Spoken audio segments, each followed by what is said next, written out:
Boys and girls, day 3 of London Comic Con. We've just arrived at the XL. We're here earlier than we have been in years because in about half an hour, I don't know if you can see the sign, I need to get to a better angle.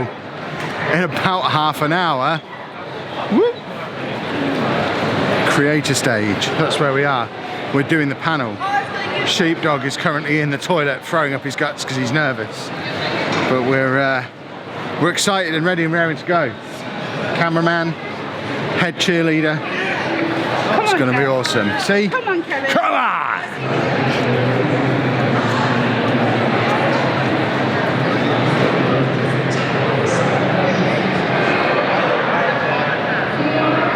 Well, that's where we're doing it. Just there, in our own dark little corner. With a bigger camera than mine. Very sad. I've got camera envy.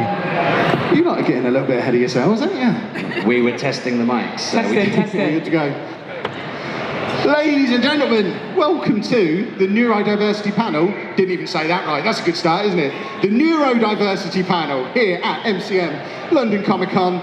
I'm Kev. I am joined by these lovely panelists who are now going to introduce themselves to you now. Do we want to start at the far end? Or you can make Sheepdog start if you want. I'm happy to throw him under the bus. It's okay. I picked the far end thinking that I would be going last, so it's okay. I'm Bex, also known as Schnum. I make comics about autism and ADHD. Yes, that's me. Hi everyone, I'm Sheepdog. We debated over what to call me, but we're going to go with Sheepdog. I make vlogs, stream and things like that, podcasts, so on and so forth. A lot of my vlogging is about autism as well. Morning everyone, I'm Rachel Doru, also known as Adulting ADHD on Twitter. I have a ADHD Substack newsletter whilst I write about what it's like adulting with ADHD. And I'm Kev, Kevin Chapman, YouTuber, reformed family vlogger. Do occasionally make the odd video still about my son Andy, who is autistic. Right, shall we get into some questions? Before we get into the questions I've got prepared, just a warning to you lot, we are going to want some audience participation on this, so probably about halfway through, I'm going to hand over to, or ask Pabby to wander around with a microphone looking for some questions from you guys. So if anything springs to mind during the talk, or you've got a question you're already desperate to ask, when we get to that point, be ready to raise your hand, get thinking of your questions now. But I do have a few prepared that we've collected up from social media and from our own little brainstorming beforehand. And the first one kind of relates to something that I asked in our group chat when we first arranged what our panel was going to be, because the first question I said is, are we going to talk about our diagnoses?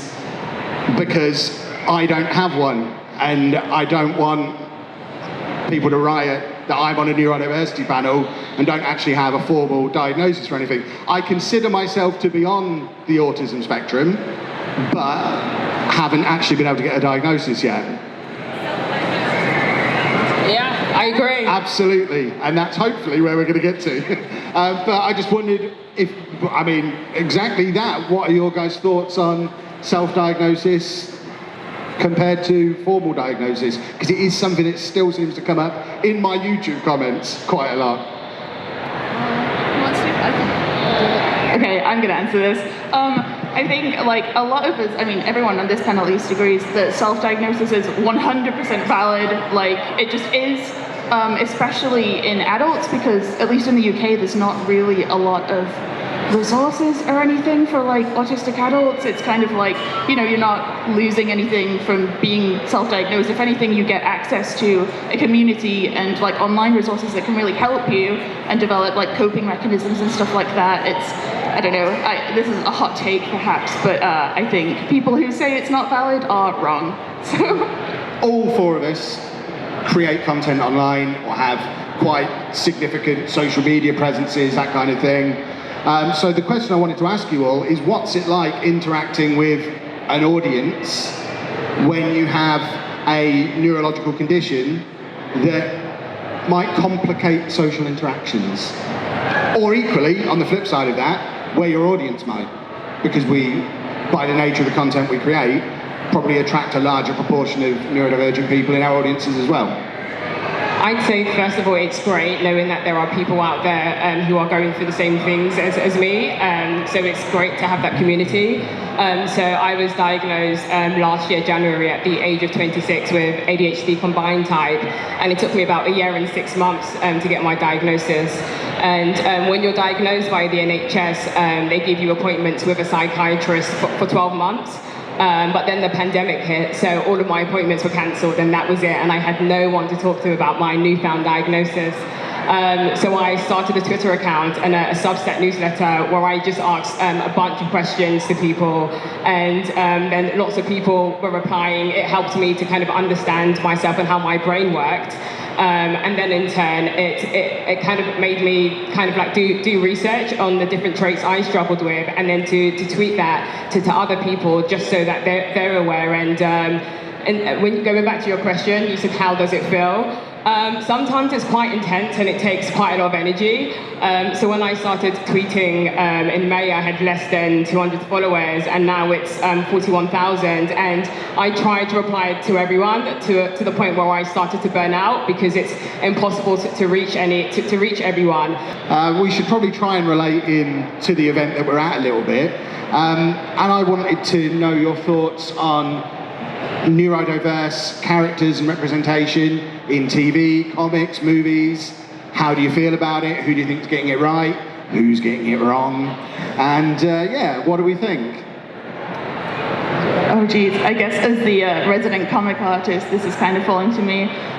It's not great. I think we can all agree about that. It's getting better, especially in like children's cartoons and stuff. There's a lot of neurodiversity coded characters, but not a lot of characters who are outright neurodivergent or like, yeah. So I think like I think that's one of the reasons why the community is so active online as well, is because it's kind of like, oh look, I have a headcanon that this character is autistic, and that's really cool.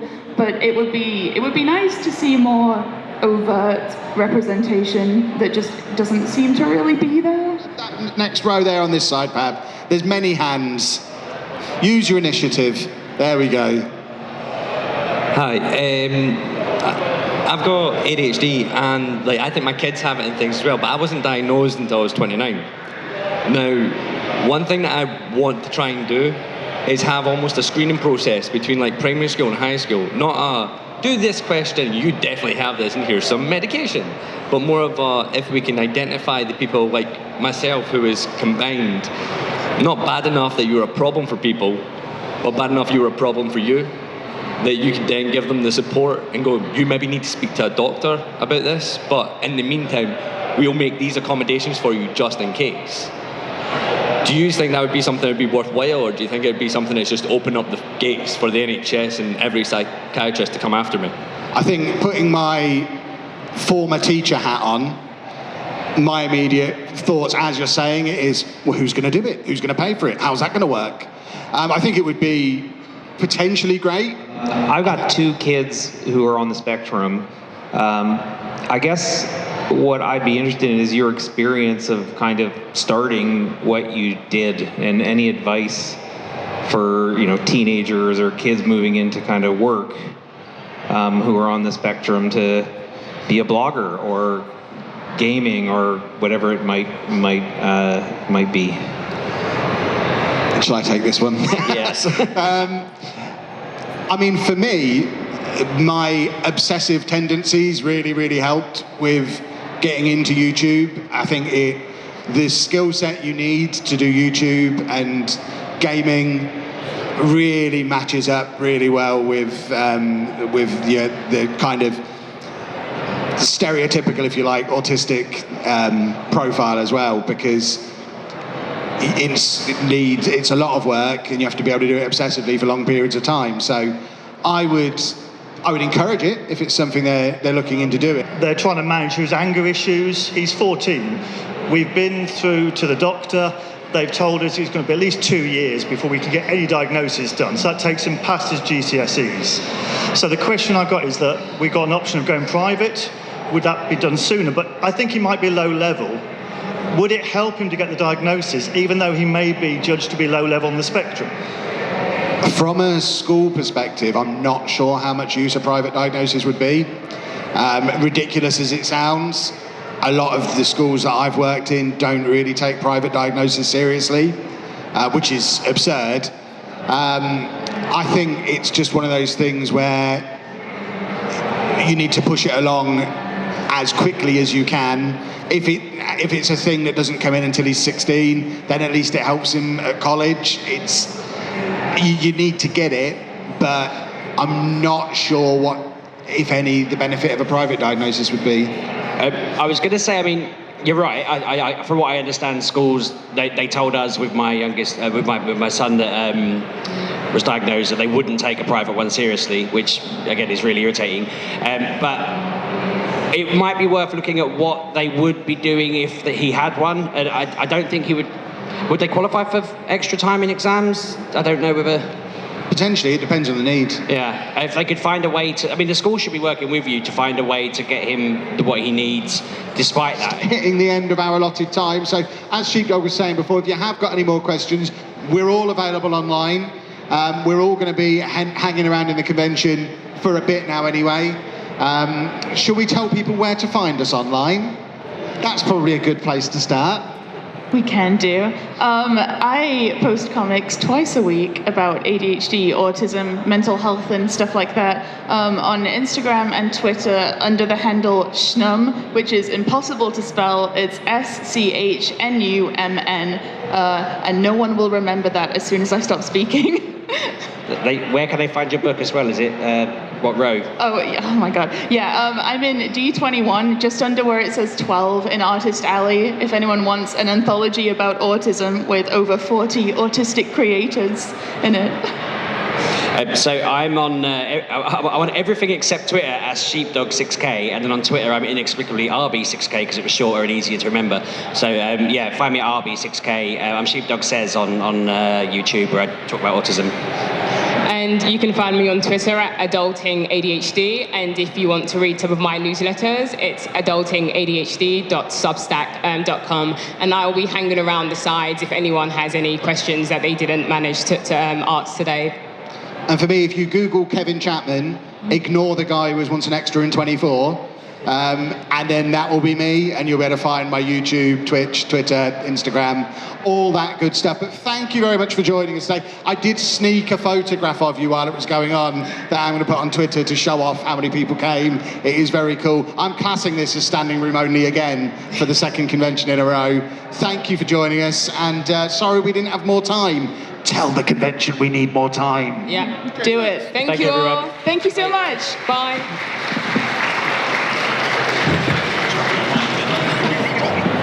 Panel is complete. You can see the last remnants of everybody back there. I did take a picture while we were up on stage though. I'll put that picture on screen now. I'm classing that as standing room only again. I think this is the fourth one of these we've done now, and they just seem to be getting bigger, which is awesome.